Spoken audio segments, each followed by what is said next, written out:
কে ধানের শীষে দেওয়া যায় না? আসসালামু আলাইকুম চাচা, কেমন আছেন? মানে এই যে ঠান্ডা চলে আসছেন, তোমার ওদিকে রাজনীতির খবর কি? এবার কাক ভোট দেবেন? কাক ভোট তো এলো জামাতের জন্য বেশি। দাঁড়িপাল্লা এবার হইবে তোমার ওটি? জামাত আর জাতীয় পার্টির লড়াই হয় এটা। চাষি দেবে কোটে? তাই জানি দেবো। দাঁড়িপাল্লা কে ধানের শীষে দেওয়া যায় না? কই না আমার কাছে হবার নাই। কথা কইলে সারা দেশে ধানের শীষে জোয়ার, আর তোমরা এটা কথাটা কর, এটা কথার ঘোষণাটা কিছু নাই কিন্তু কথাটা কিন্তু তোমরাও জানো, বিশ্বয় জানো, সদরগঞ্জ ছাড়া তুমি কখনো কিন্তু দাঁড়িপাল্লা ছাড়া হবে না। হয় না কিন্তু। তাহলে তোমরা দাঁড়িপাল্লাতে দেবেন ভোট, বুঝছি নাকি? ধানের শীষে দেবেন না? এটা হিসেবে আছে না, ভোট একটা হিসেব করে হয়।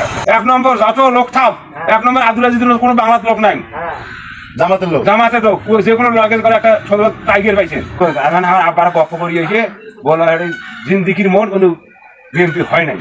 দেশের বাংলাদেশ এবার দাঁড়িপাল্লার বাংলাদেশ ধানের শীষ তাহলে খবর নাই তোমাদের কাজ।